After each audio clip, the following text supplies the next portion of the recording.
before we do, tell me your name and spell it for me all the way through. My name is Edward J. Siemer. Do you need me to spell Yeah, that? just spell it so it's on the tape. Edward J. Siemer. That way no one can accuse us of, you know. Okay. And your address is post office. I was a staff sergeant. Staff sergeant. Staff sergeant. Like Yes. an E6. Well, we didn't go by Yeah. numbers then, but I was a staff sergeant. Okay. So take me back to, first of all, what kind of the people that you were overseeing, how big was the group, and what was your relationship to them? I was a rifle squad of 12 men. The rifle squad had a light machine gun squad attached to it too. But there was a total of 12 men. 8 of them and 4 of them were classed as machine gunners of the machine gun team. Okay. Now with the mission, and we're Really 5 of them were classed as a machine gun team. They were, 6, 7 really would be classed as a machine gun team because there were a sergeant in the head of the machine gun team, and then they were a gunner, an assistant gunner, and 4 ammunition bearers, although the 4 ammunition bearers doubled as riflemen too. Everybody except the machine gunner carried an M1 rifle. The machine gunner carried a carbine. Everybody else carried an M1 rifle. Okay, let's go back to the day when you're about to go on the mission to somehow liberate a bunch of people at some camp somewhere that somebody calls Los Baños.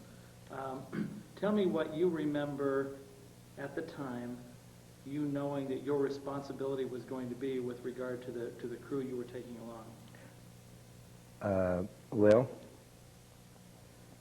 this was probably about 3 or 4 days before this was to take place. My platoon leader, Roger Miller, asked me if I would be interested in going on a special mission behind the enemy lines. And I said yes.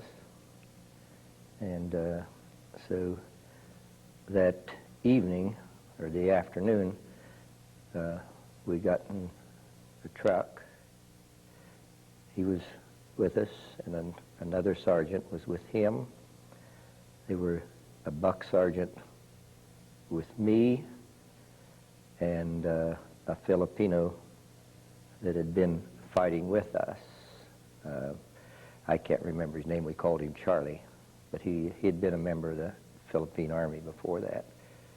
And he just, when we were attacking Manila, why he started to go with us. Well, anyway, we went down to the division headquarters in the truck, and we were briefed there, and then we got back in the truck with some other men, and we traveled down to a little town called Bignon. It was on Laguna de Bay, and right after it got dark, we loaded up on what was called in Philippines a banca. It's a big outrigger canoe is what it really is, and it's sail powered.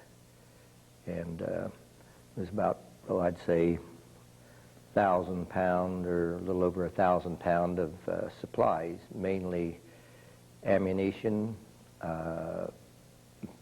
batteries for the radios, and some medical supplies. And I was told that would be my mission in the boat that I was in, to see that these medical supplies were given to different guerrilla units on the other side of the lake. Oh, I forgot to say that there was a man with us that had, I can't remember his name, that he had been a prisoner in the prison camp, and he was going to back with us to sort of show us around too, tell us what to expect. So Lieutenant Miller and this other sergeant went in another boat. We started out all at the same time. I think that there was either 4 or 5 boats. In the other boats, I know they were one group, I believe they were called Alamo Scouts. And I think they were some communications men in another banca. And I forget, maybe they were only 4, but I was thinking they were 5, but I can't remember what was in the other one. Well, anyway, when it got dark, this was all loaded up. There were some other civilian Filipinos that also was in this boat. They carried a lot of people, and they were also a man in charge of the boat, a Filipino that the boat belonged to, and he had an assistant, another Filipino civilian. He was his assistant, I suppose, to handle the sail, and the other guy was in charge of the boat. He sort of acted as a captain and handled the tiller. Anyway, we started to cross the lake, and we were going against the wind, so we had to tack back and forth, back and forth, back and forth all night long. We'd go this way for a while, then we'd go this way for a while, then we would go this way for a while. And I can remember it was very pleasant. It was a nice, cool night, nice breeze blowing. And I remember I was up in the front of the boat, and I thought, boy, this is the kind of soldier I'd like. Hey, this is high adventure, and this isn't the old mud slogging infantry stuff. This is what I thought it was going to be like.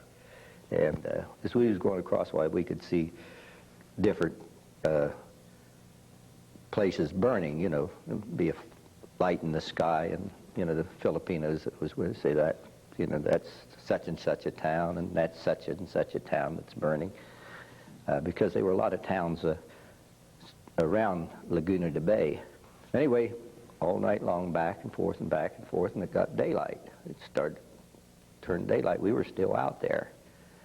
I don't know whether the big load we had made the difference that we wouldn't go very fast, or we had somebody that wasn't as good with the boat as some of the others. But anyway, it was daylight, and we were still out on the lake. And I can remember passing another big boat, a banca, but not like ours. It was more like a small barge, maybe 20 foot long and 10 foot wide, and sail and everything on. And but no outriggers like ours had outriggers. And this was loaded with green coconuts. And they said that they were taking them in to Manila to sell them. Anyway, we kept on our way, and just as we passed, we talked to each other and hollered at each other. The Filipinos, if I remember right, the people that were in the other banca loaded with coconuts weren't. They didn't even speak English. The Filipinos spoke to them in Tagalog, and but anyway, the wind died then. No wind, so they had big, I called them banjo paddles. They just looked about like a banjo. They were about that big around the paddle part, and had a handle on them. So they had 2 or 3 of those, and we'd take turns paddling the banca. And I suppose it was probably another hour or hour and a half after it got really daylight before we landed. We landed on the other side of the lake at a place called Nanhaya, and it was real shallow at Nanhaya. So we had, like I say, we had a pretty good load, and we grounded out, I imagine about 100 feet or so out in the lake. The Filipinos, the whole shore was lined with Filipinos. Everybody just hollering and laughing and clapping. and a lot of the men waded out to the boat, and they wouldn't even let us put our feet in the water. They just say, come on, they put us on our shoulders, me and this buck sergeant that was with me. And I don't remember whether they carried Charlie, the Filipino, in or not. I can't remember, but I know they carried us two in on their shoulder. And just as we were going into shore, it was almost to shore, another fellow come running out, and it looked like a fish bowl. And he said, too big, handed it to us, handed it to me, and I was thirsty because we'd been paddling and really got a sweat up. And I was real thirsty, and I just grabbed it, and well, too big is a real hot drink. I mean, where I live, they make bootleg whiskey, and buddy, this was just about as hot as the bootleg whiskey. Well, boy, I just about set me on fire. Just a great big, I about choked to death, just taking a great big gulp like that. But anyway, we went on into and went into town, and we had men that helped us. There's a cart come out, and we unloaded the ammunition and took it into, I take it to be probably the village hall. Incidentally, Nanhai wasn't a very big town. It was, I wouldn't say it was a village. And we locked the ammunition up, and they put a guard on it. The guerrillas had a guard there. They assured us it was all right. And Charlie, the Filipino, he said, yes, he said, they're trustworthy and everything. So, and we were taken into a private home, and were given something to eat. And then we rested there all day. And that evening, we, just as it started to get dark, they brought a bull cart, a two-wheeled bull cart, pulled by a caribou, and had shafts out just like a cart would be around here, great big heavy wheels. And we loaded all the ammunition, or part of the ammunition, in this bull cart. About a third of it we left for the guerrilla units at Nanhai. Then we went on down the road, and right now I can't remember the other towns that we went to give to the two other guerrilla units. I can't even remember how far it was. I suppose we'd went maybe 2 or 3 miles toward the other village or town that we were going to, and we came to a place where a bridge had been blown out. I don't know whether, I think the Japanese, I'm almost certain it was the Japanese that had blown the bridge. And over there, where you go down to the streams, it was more or less level, but where you went down to the streams, it was pretty deep. I'd say it was probably 25 or 30 foot down to the edge, to the stream in a gorge. So we had to send on the other side, get somebody. They come back with a small horse, and they called it a caramata, which is something like a buggy. It had, with cover over the top of it. And we carried the ammunition down the sides of the wall and across this small stream and up the other side and put it in this caramata. And it was almost too much of a load for the caramata. It was, it had springs in it, light springs, but they just set down as far as they would go. And then we went on, and I suppose we were another maybe 4 or 5 miles, and got to the other place, the other town, and gave the guerrillas there the rest of the ammunition and supplies.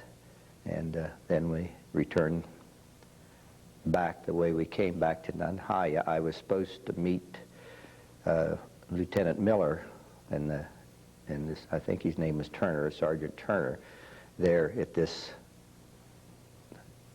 back at Nanhaya, and that we were supposed to go with them then to Los Baños to reconnoiter around the prison camp. The guerrilla there said that Lieutenant Miller hadn't shown up, and well, so I waited there, waited, and but we had orders to return and back across the lake. So he never showed up at the time that he was, so the Banca was there to take us back.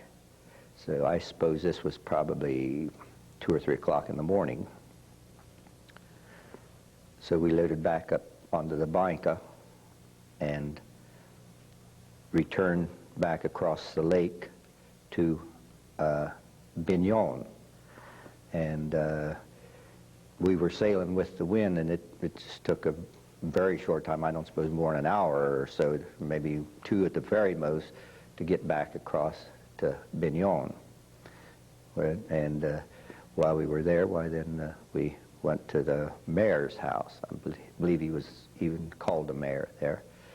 And they fed us breakfast. We stayed there all day. The next night, and I believe the next night, even after that, I believe it was the next night, before a truck came, or a Jeep came to take us back to our division headquarters in Manila. So you basically were able to distribute ammo that they would need for the raid? Yeah, well, ammo to the guerrilla units that would help take part in this raid. Okay. That was an important mission. Yes, because they were setting up roadblocks.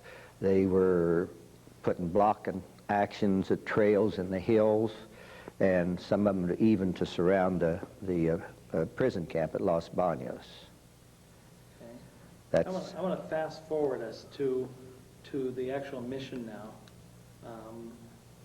When you flew in, is that correct? With your Yes, when I went back in the Jeep back to make my report at the division headquarters, and then I was told where my division or my company was, and the Jeep took me to Nichols Field. My company was at Nichols Field. By this time it was getting along towards evening, and of course, by that time, the company had all been briefed on what we were going to do. And we spent the night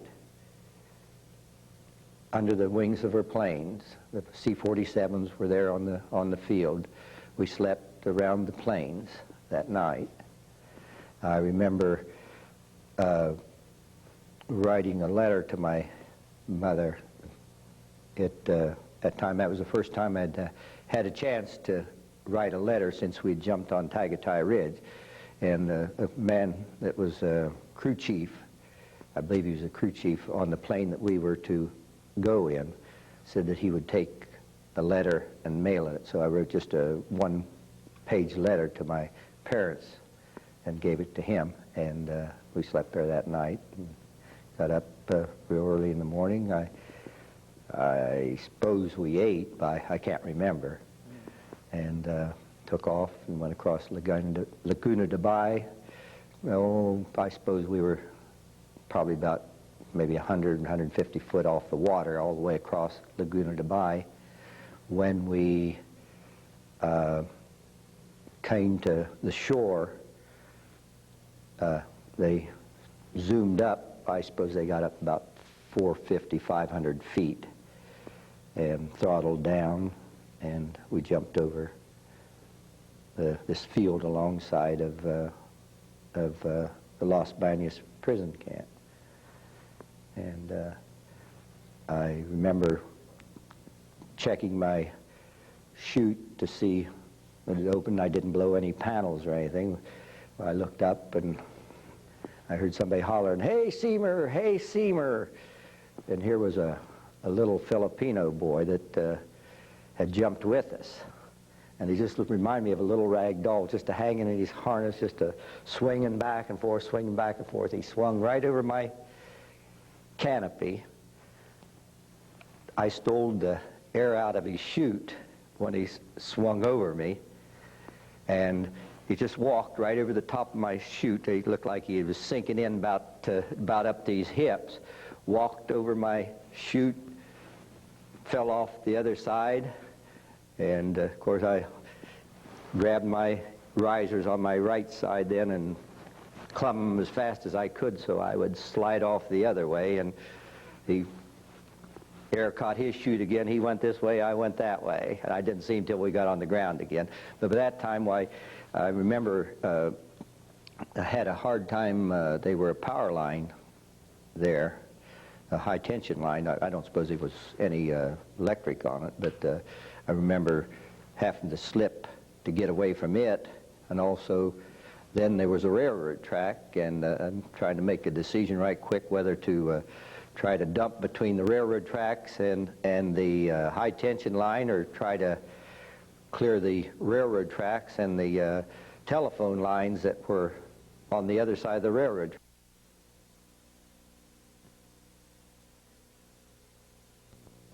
All right, this is the beginning of tape 10, and we're still interviewing Ed Siemer. Just take me back to the point where you see the high tension lines and pick it up from there, please. Well, I saw these high tension lines, and I didn't want to risk hitting them, so I started slipping my chute to clear them, which did without much difficulty at all. The wind was, or what little wind they were, was in the right direction, and I slipped over them easily. And then I was to make my decision whether to try to drop down between the high tension lines and the railroad tracks, or to try to clear the railroad tracks with the telephone lines that were along them. So I thought, well, I know I can do that too. Risk come down rather than maybe risking where I got to the point that I couldn't slip over them and I'd have to maybe hit on the railroad track. So I kept slipping as much as I could, and cleared the railroad tracks and the telephone lines on the other side of it, and not even really close. And I suppose I hit down maybe another 50 feet on the other side of the telephone lines, and I immediately got out of my chute. No trouble there, wasn't drugged or anything, just got out of my chute right away and started running to try to get my men together and find the equipment bundle with the machine gun and ammunition in. And Jim Holzman had knew where it was right quick, so we got together, and it was very, very short time, and we were on the move to get into the prison camp from the side entrance. What did you think you were going to see in there? What did you picture that you might think you'd see? I pictured pretty much what was there. They told us what the barracks would look like. I think that the rest of the company had been briefed at a sand table or aerial photographs. Now I wasn't there at the time that they did that, but I'd talked to the guys that had been there, and I'd got some idea what was going to happen then. And but it was pretty much as I was expected it to be. Take me up to your first entry into the camp and what you saw. Well, we were stopped before we got into the camp at first. Okay, we took off in the direction of the camp right away, and we came to a little copse of, I believe it was sort of like bamboo copse of trees there, and started through it, and I had got through it, and I think they were men ahead of me as far as that goes, and I believe the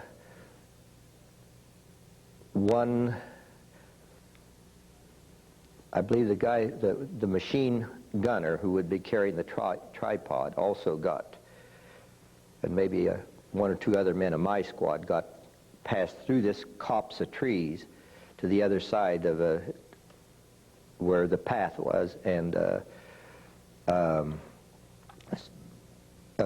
Japanese light machine gun opened up to our right. I imagine it was about 100 yards away, and we were getting very heavy fire from it. And the rest of the column wasn't able to progress at all. I mean, we just had to stop where we were.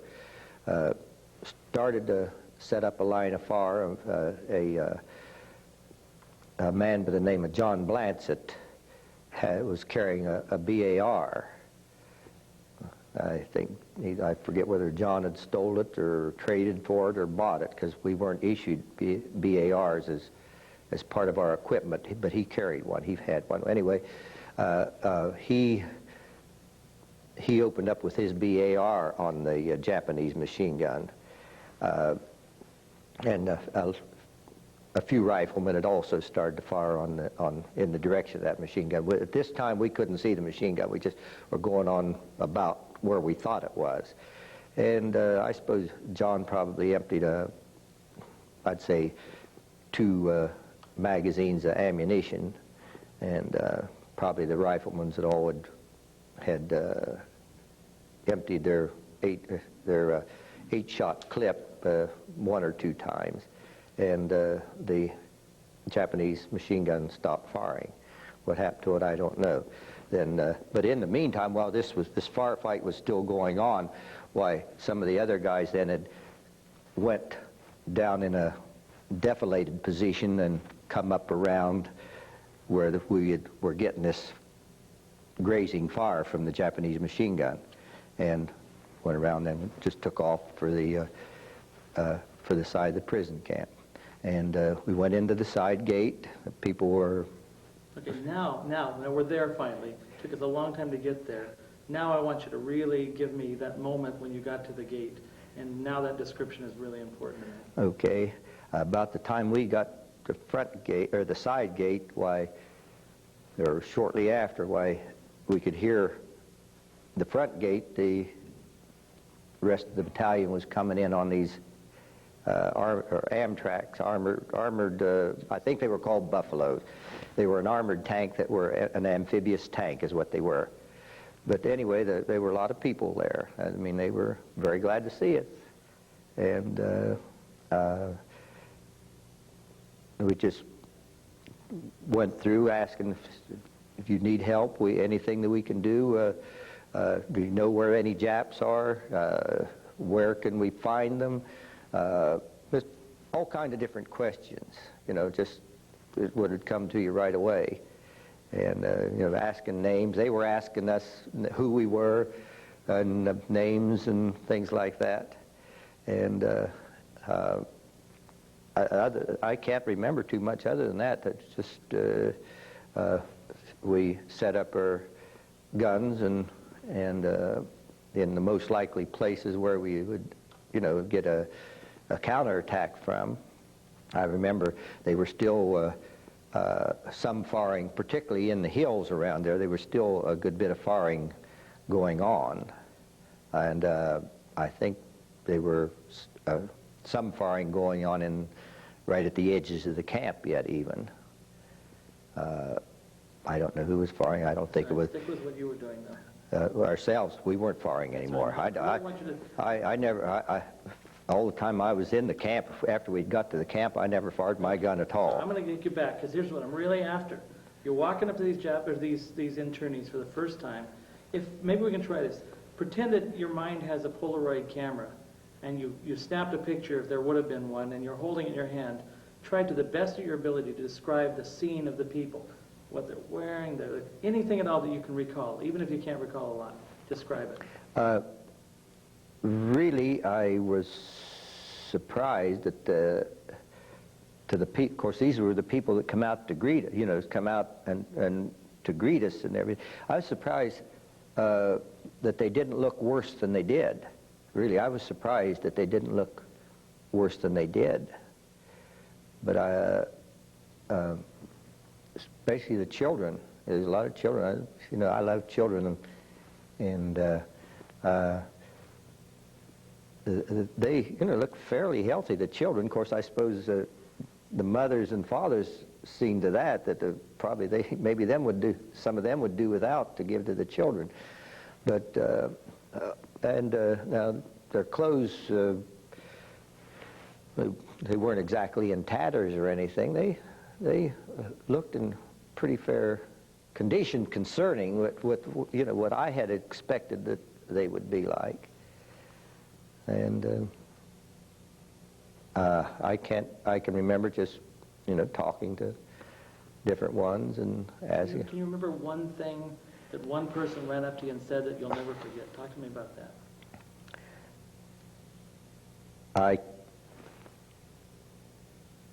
Let's see.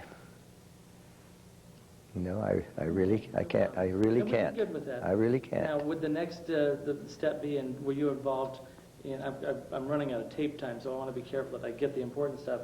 Were you involved a lot in trying to coax them to get their butts in gear to go? Well, I think just about everybody were trying to get them to get ready to go. You know, get your stuff together, what you're going to take with you. Don't just absolutely the bare necessities that you want to keep. You get them and get ready to get out. They want to start taking you out right away. Some of them did. You know, some of them, they just went right on out to you go that way. Some of them did, but some of them sort of hesitated around and, you know, like, hey, I want to get this, I want to get that. I can remember that the word had come down to get these people moving. I can remember that, trying to, you know, get people to hurry up. But I don't remember that anybody that we had any particular trouble with, other than just like you was young, getting your own kids ready to go someplace. Hey, let's go, come on, hurry up, we're in a hurry. You know, somebody, they want to do this, want to do that. But it didn't seem like it took so awful long to get them out, and after they did, the word come down to start burning the buildings, and I remember getting most of the men were under my control out and start to burn the buildings. And I remember some of these buildings had been chapels. There were a lot of different religious people in there, particularly the nuns and what priests were there had built some real nice chapel. You know, made for the conditions. I mean, they looked nice, and when the word come to burn these, why, you know, he just didn't. It was sort of, in a way, difficult to say, hey, well, am I supposed to burn this as a chapel? I'm supposed to burn this? But anyway, we went ahead and did. I remember these buildings was sort of hard to get burning. We'd throw a bunch of stuff together and set it on fire and go down to the other end, set it on fire. Maybe what stuff that you had put there, why, it had pretty well burned out and didn't seem to have got the things going. But there was a lot of different buildings that we went in. I personally tried to set lots of fires and did set lots of fires. And I know the kids that was with me that were helping me. Some of them, they were doing the same thing I was. They tried to build a fire in these to get them going. But once they got going good, then they started to burn. But a lot of them, they didn't want to seem like they want to go. They'd burn the stuff up. I don't know whether they couldn't get any heat build up because they had, you know, they were open on so much on the sides or what. But this, you would have thought these, they would take coconut, the branches off of coconut trees, and these were sort of woven for, well, more for privacy. And I don't know whether it seemed like all the heat would have had gone out of them. They were sort of dead stuff. They'd burn, but they didn't make any heat or any big hot flame. I mean, they just sort of smolder and burn just a little bit, and then that would be it. I mean, it seemed to me that they should have caught fire and burned a lot more readily than they did. A quick question, did you go back in Amtrak with internees? Yes. Talk Yeah. to me about the trip back in terms of what you remember about the interactions between the internees and either each other or with you, the things that you heard and saw at that moment. Now, as I remember it, we were some of the last, the last bunch to leave. I mean, most of the prisoners had been long gone. And about the time that they were leaving, seems to me we were fired on from a long distance away. And I think, as I remember right, there was one woman shot then. That's to me, that's the only one I know that was even hit. I can't remember for sure whether that she was in that group, that last group, or whether I just heard somebody talking about it. But I know we were fired on from a long distance away. I think one of the hills from out farther away. I think that's where it was coming from. But it wasn't concentrated fire. It was just, you could see them splatter out in the water here and there. And it doesn't seem like they lasted very long. It's just more like maybe the gunner emptied his magazine and maybe moved someplace else or something. So inside the machine is rolling across the lake there. Tell me if you remember any of the sounds that you heard from in the inside, the sights or the scenes. No, I don't. I just remember bobbing around going. It seemed to me that these were open. These were open on the tops. And I can't even remember who was in the boat with me or anything. I imagine it was more men. I couldn't see why they wouldn't be. What about when you got to the other side? What I'm fishing for a little bit is to see what impressions you got of those people you rescued and the feelings that you heard them talking about with regard to you, or how they seemed to be, what the spirit was like, or what the Well, like I say, most of them had been already taken over there and taken into this new Bilibid prison is where they were taken, and most of them were already over there and in there. I think that the time that I went over, they were just these few of them that were taken back. All the load there were some risks involved. When it was all over, at some point there was a moment when you looked back, when you had time to gather your thoughts together or whatever. Try, if you can, to remember your own personal appraisal of what had just happened, or your reaction to what you just pulled off. Well, I thought that it would be much more difficult than it was.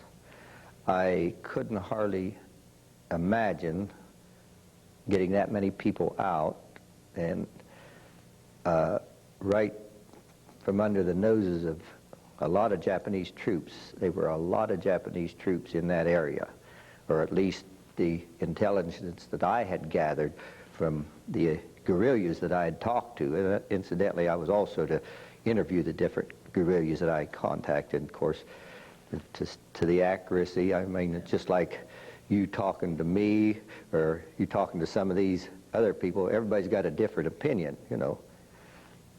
But I come to the conclusion at least this was at least partially true what they were telling me. They might have been exaggerated onto numbers and this, that, and the other, but they all were saying pretty much the same thing, but at different amounts, but there were a lot of Japanese troops in the area. So considering that, tell me what you thought when you looked back.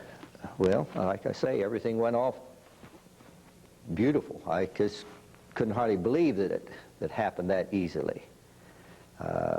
I will credit a lot of that to the Air Force. It was absolutely impossible the way they were patrolling the roads, the road network around Los Baños, for them to have moved troops in there by a vehicle, cars or trucks or anything like that. They just wouldn't been able to move, and evidently they didn't. And also, even to travel through there into the area by foot with the guerrillas out there in the hills and on these trails, they probably knew the road network around there better than the Japanese did themselves. And I credit that with keeping them off our backs. And what Japanese were there right at and in the prison camp, I don't think they expected anything like that at all. I don't think that they were even top grade troops at all. They weren't fighting troops, they were just guard troops. And I think it was just tickled to death when this happened to get their rear ends out of there in one piece. That's about all I know, unless you have to ask me something else. You did wonderfully.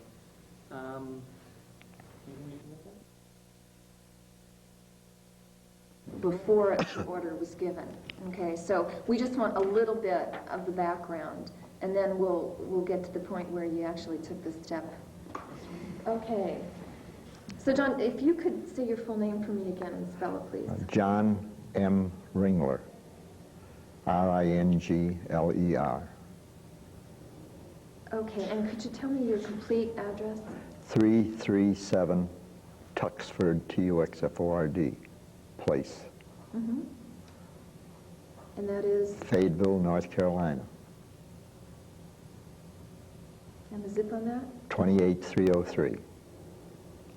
And your telephone number? 867-7838.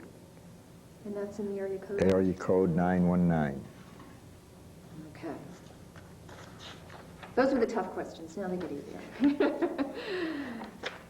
Do you mind if I call you John? No, that's fine. Okay. Appreciate that. Okay. John, there was a moment in your military experience where you never heard the word Los Baños, before you ever heard those two words. And I'd like you to take me back to that moment before you ever knew about a Los Baños mission. And I want you to tell me what you were doing and where you were. At the time that this order came out, my unit was just fighting its way into Fort McKinley. As we were on line, ready to proceed forward, the order came back from my own unit that the regimental commander wanted to see me. As I moved back to the rear to join him, he said, "The division commander desires to see you in his headquarters." Not knowing what was about, I reported then back with the regimental commander, Colonel Lottie, and we proceeded to the division headquarters. Although I tried to ask the colonel what was happening, because when a company commander is returned to the division headquarters to meet the division commander, he can only think of one thing, and that something has happened between the time of the original jump and whatever this action is now. And he said he did not know the mission, he did not know the purpose. So when we reported into the division headquarters, they were waiting our arrival and took us directly into General Swing's office. At that time, General Swing asked, "Is this the company commander to make the jump?"